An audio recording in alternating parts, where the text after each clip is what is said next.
नमस्कार। देश का सबसे पुराना न्यूज चैनल जी न्यूज, देश का सबसे भरोसेमंद न्यूज चैनल जी न्यूज और उसी जी न्यूज पर बहस के नंबर 1 शो ताल ठोक में आपका स्वागत है। नमस्कार, मैं हूं दीपक चौरसिया। सबसे पहले देश विदेश में जी न्यूज के तमाम दर्शकों को दीपावली की बहुत बहुत शुभकामनाएं। मैं प्रार्थना करूंगा कि भगवान श्री राम की कृपा आप सब पर हमेशा बनी रहे। आज पूरा देश रोशनी से जगमगा रहा है, सारे शहर सारे गांव रोशन है। तो सोचिए इस वक्त भगवान राम की खुद की नगरी अयोध्या कितनी सुंदर दिख रही होगी। आज पहली बार भगवान राम के जन्म स्थान पर उनके असली घर यानी भव्य राम मंदिर पर बिजली के लट्टू जगमगा रहे हैं। भव्य राम मंदिर का निर्माण अपनी पूरी गति पर है। रामलला विराजमान मंदिर के गर्भगृह में 22 जनवरी को विराजेंगे। उससे पहले ये ऐतिहासिक दृश्य है जो सदियों के संघर्ष के बाद साकार हुआ है। तो भगवान राम, राम मंदिर और राष्ट्रवाद पर ही हमारी आज की ये दिवाली की बहस है। देश में चुनाव चल रहे हैं और इन चुनाव में राम मंदिर का श्रेय लेने की लड़ाई भी चल रही है। प्रधानमंत्री मोदी और बीजेपी के तमाम नेता अपनी हर सभा में राम मंदिर का जिक्र कर रहे हैं, इसे ऐतिहासिक अवसर बता रहे हैं। बीजेपी के राष्ट्रवाद की परिभाषा राम और राम मंदिर से होते हुए जाती है। बीजेपी और संघ परिवार राम मंदिर को अपने संकल्पों की जीत बता रही है।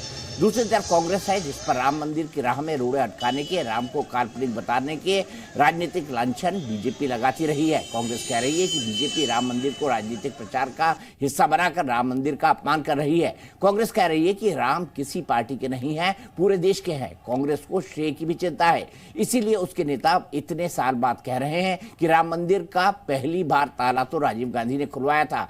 ये भी कह रहे हैं कि मंदिर तो सुप्रीम कोर्ट के फैसले से बन रहा है। अगर उस वक्त कांग्रेस की सरकार यानी इस वक्त कांग्रेस की सरकार होती तो वो भी राम मंदिर का निर्माण कराती। सबको जोड़ने वाले व्यक्तित्व का नाम ही श्री राम है। तो फिर ये बंटवारा क्यों?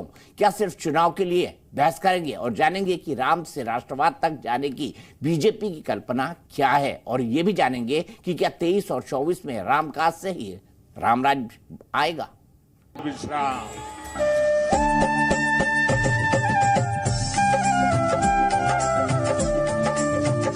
आजकल मैं जहां भी जाता हूं, अयोध्या में बन रहे प्रभु राम के भव्य मंदिर की चर्चा चलती है।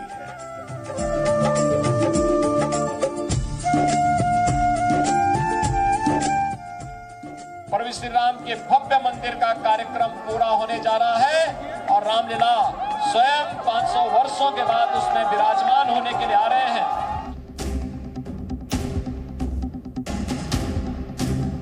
ये तो देश का राम मंदिर है। आपके पास कौन सी चॉइस थी? सुप्रीम कोर्ट का जजमेंट है, आपको बनाना था। हम सरकार में होते हम बनाते। देश ने अयोध्या में राम मंदिर का निर्माण नहीं होने दिया।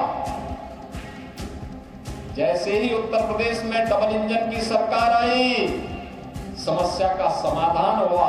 आज रामलला का भव्य मंदिर बन रहा है। इसका क्रेडिट लेना चाहते हैं, हमने राम मंदिर बनाया। मैं सोचता हूँ राम मंदिर का भी अपमान ये कर रहे हैं। कांग्रेस में कुछ ऐसे नेता हैं जिन्हें राम मंदिर से नहीं राम से भी नफरत है। अयोध्या में राम मंदिर बन रहा है। 22 जनवरी को मोदी जी इसका प्राण प्रतिष्ठा करने वाले हैं। अपने मंदिर में रामलला प्रवेश करने वाले हैं। समाज में सब लोगों को अपनाने वाले भगवान राम।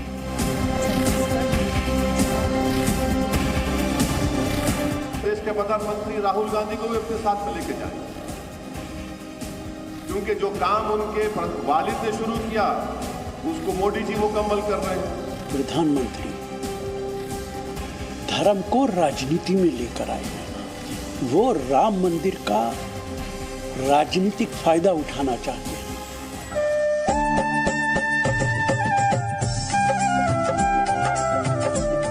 आज हमें सौभाग्य मिला है कि हम भगवान राम का भव्यतम मंदिर बनता देख पा रहे हैं।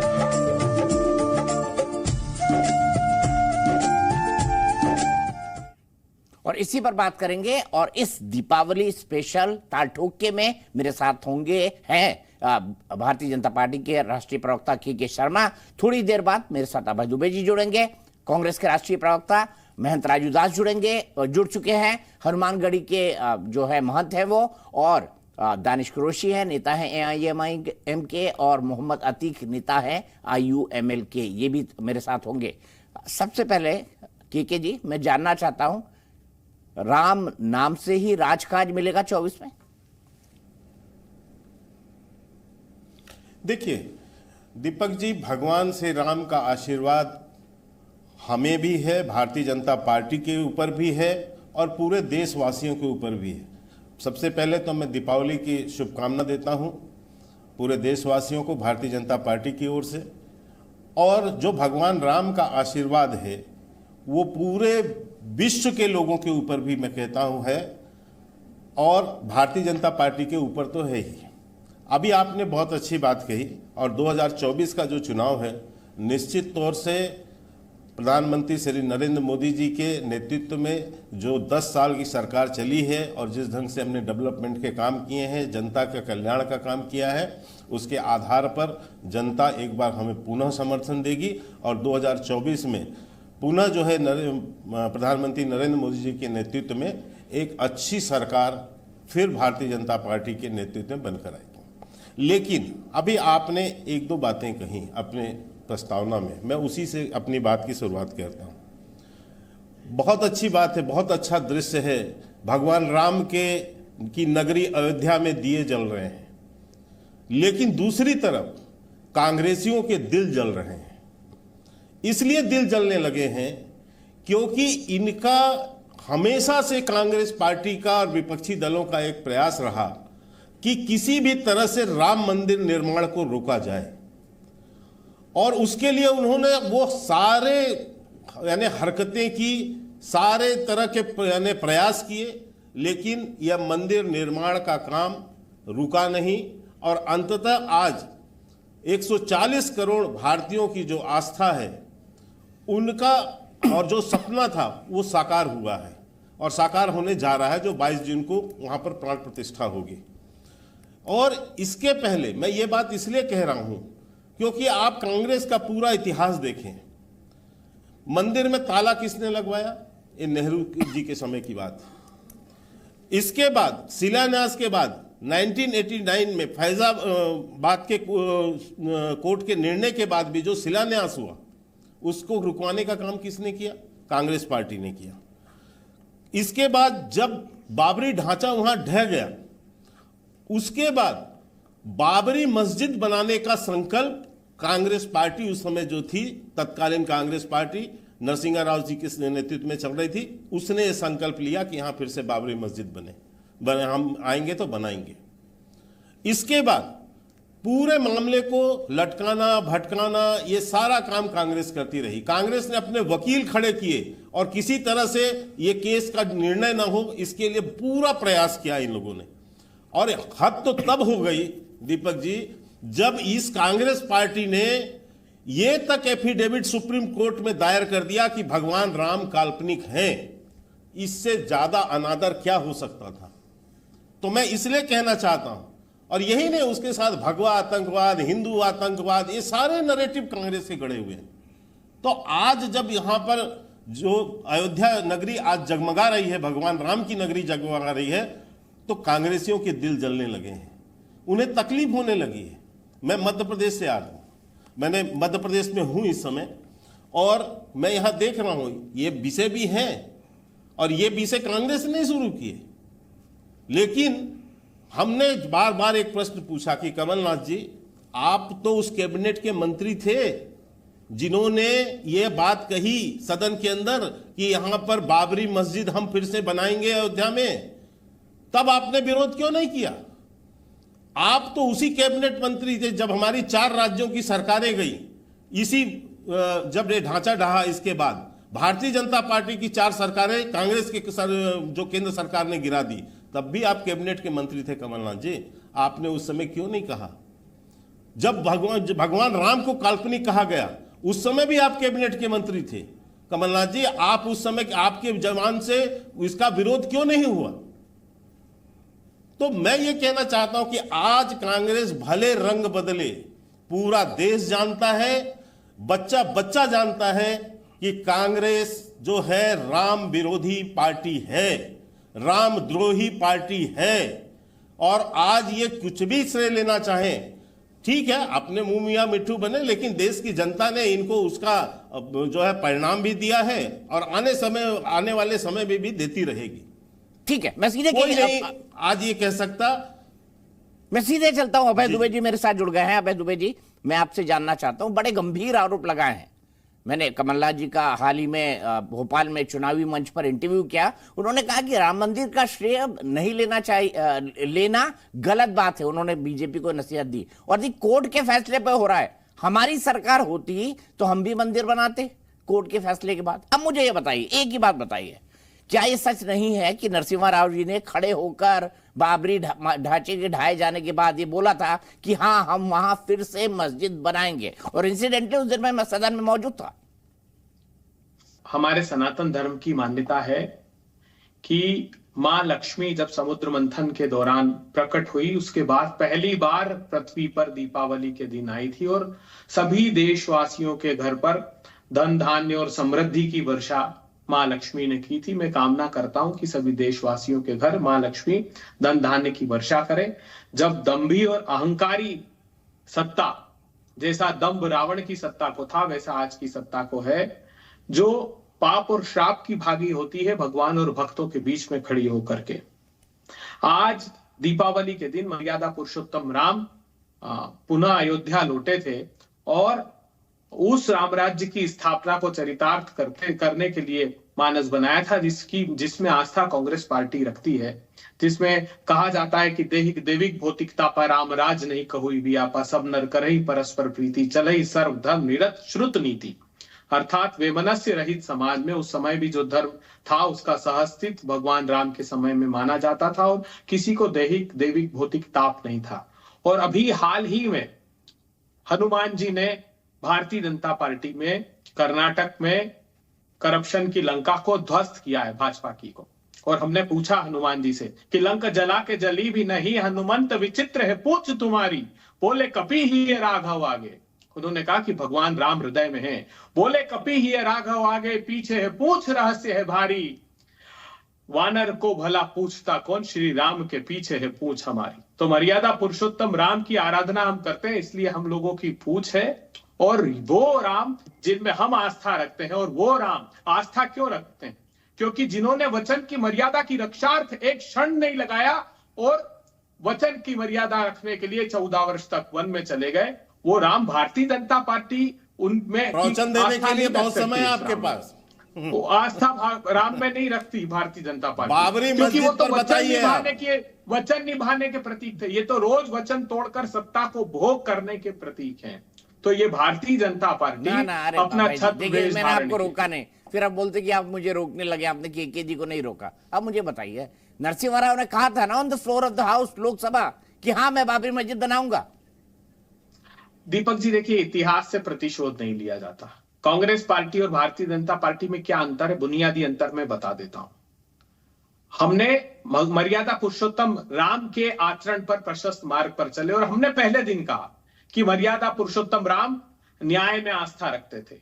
इसलिए हमने पहले दिन से कहा कि जो न्यायालय का फैसला होगा वो शिरोधार्य होगा, क्योंकि भगवान राम त्याग के प्रतीक है, ऐश्वर्य के आडंबर के प्रतीक नहीं है। भगवान राम महलों के वैभव में नहीं बसते, वो बसते हैं केवट की नाव में, वो बसते हैं शबरी के झूठे बेर में। दीपक चौरसिया जी, तो हमने तब कहा था, 90 के दशक में आप भी साक्षी हैं, अडवाणी जी को आपसे निकट से और कोई नहीं जानता देश में, जितना आपने निकट से अटल जी और अडवाणी जी को जाना है मैं जानता हूं। जब अडवाणी जी से पूछा गया 90 के दशक में, तो उन्होंने कहा कि कोई न्यायालय मेरी आस्था का फैसला नहीं दे सकती, मुझे सत्ता दो मैं मंदिर दे दूंगा। जब सत्ता दे दी तो उन्होंने कहा कि बहुमत की मजबूरियां हैं, पूर्ण बहुमत दो हम मंदिर देंगे। जब मोदी जी को पूर्ण बहुमत आ गया तो उन्होंने कहा नहीं मंदिर नहीं दे सकते, न्यायालय फैसला करेगी। यही बात तो कांग्रेस पार्टी कहती थी कि साहब न्याय में आस्था रखिए, भगवान राम के प्रशस्त मार्ग पर चलिए। वो न्याय में आस्था रखते थे। अब न्यायालय ने निर्णय दिया, समाज के सभी वर्ग सहमत है और मर्यादा पुरुषोत्तम राम का मंदिर अयोध्या में नहीं तो कैप्टाबाद में बनेगा। एक आखिरी बात कहता हूं,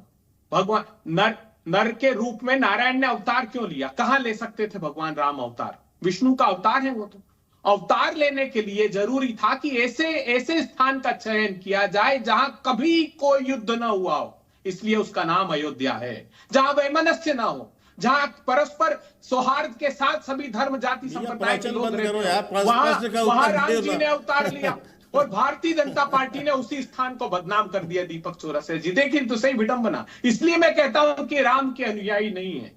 और मैं आज के हनुमानों से भी आग्रह करना चाहता हूं, और मेरे युग के हनुमानों बोलो तो किस दिन की खातिर मोल लिए बैठे हो? लुट रहा देश, घुट रहा सभी का दम है, तुम दम साधे क्यों होठ सिए बैठे हो? तुम राम भक्त पर राम कहां भाजपा में?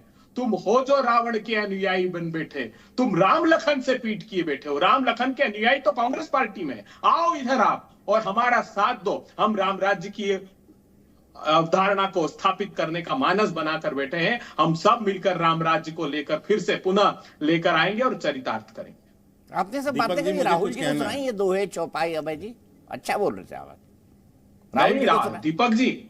दीपक जी राहुल जी ने आध्यात्म पर बहुत गहरा अध्ययन किया है। मैं तो 2% भी नहीं हूं, इतना अध्ययन उन्होंने किया है। मैं आज चुनौती देता हूं, इससे बड़ा कोई मजाक हो ही नहीं सकता।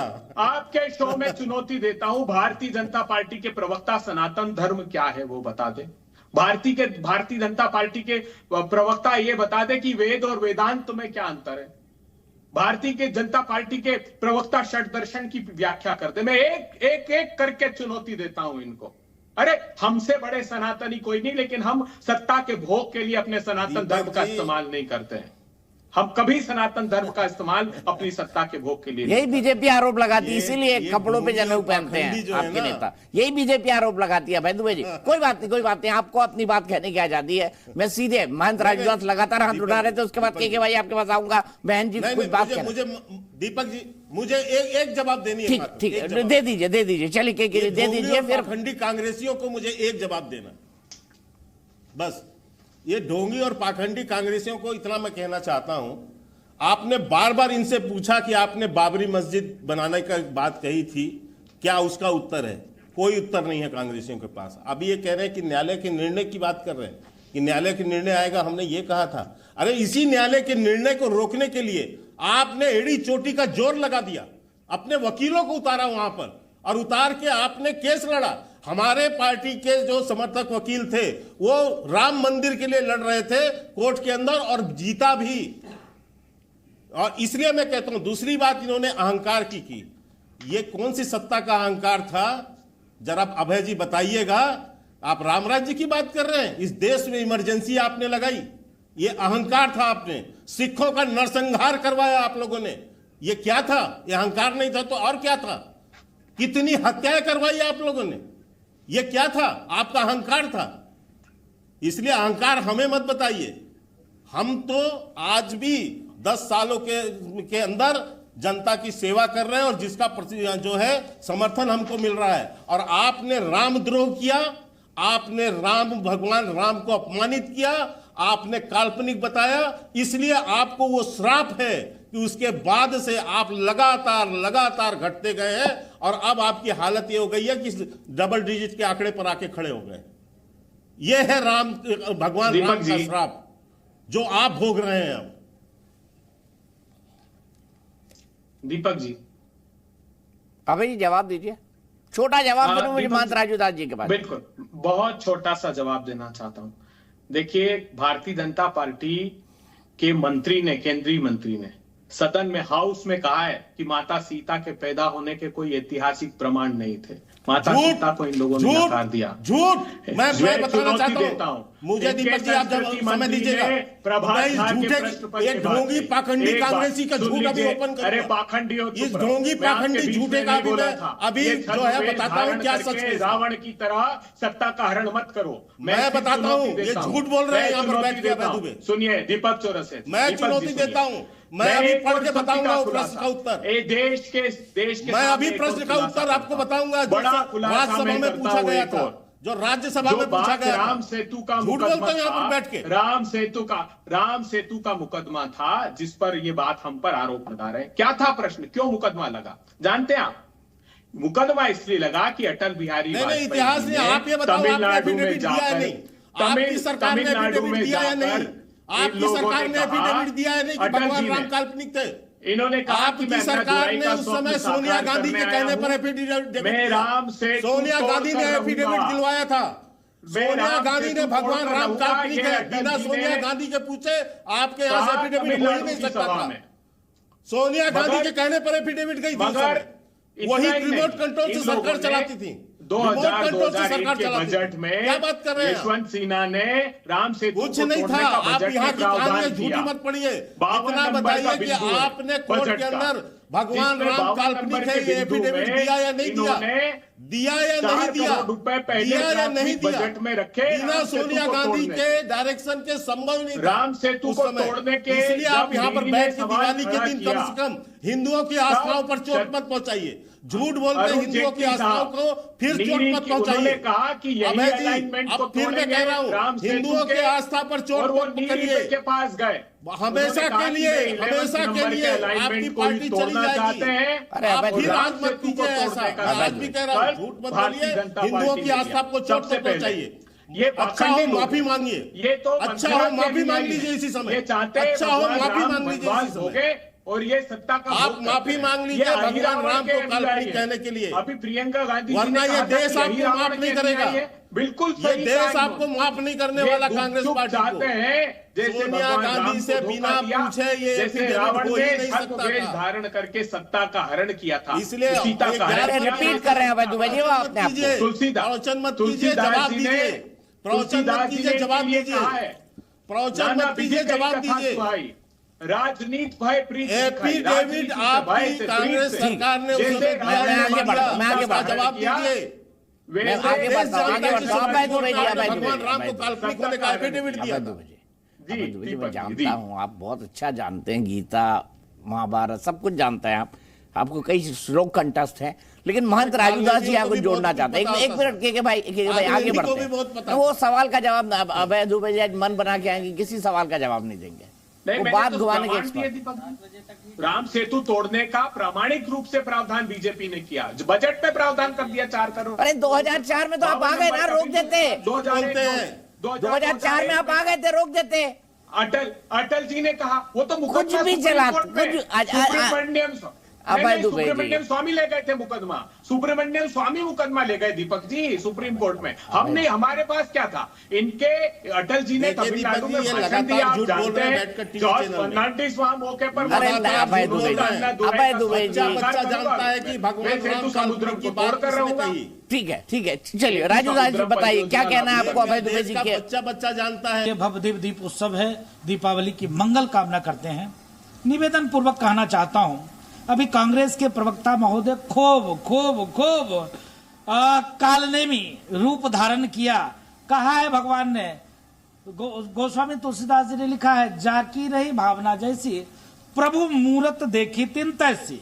जब हनुमान जी लंका से संजीवनी बूटी लेने के लिए आए थे तो रावण ने कालनेमी को भेज दिया और खूब तिलक, चंदन, त्रिपुंड, बड़े बड़े माला, भगवा वस्त्र और राम नाम सीताराम, राम नाम सीताराम। ये बच्चा कहाँ जा रहा है, आजा भजन कर भगवान का, क्यों परेशान है मूर्ख, वो तो राम जी है, कोई दिक्कत नहीं, आ भजन कर, राम जी सब ठीक करेंगे।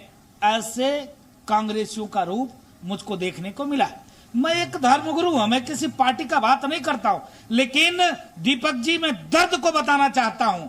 आज देखिए अयोध्या कितनी सुंदर लग रही है, आपके कम से कम 8-9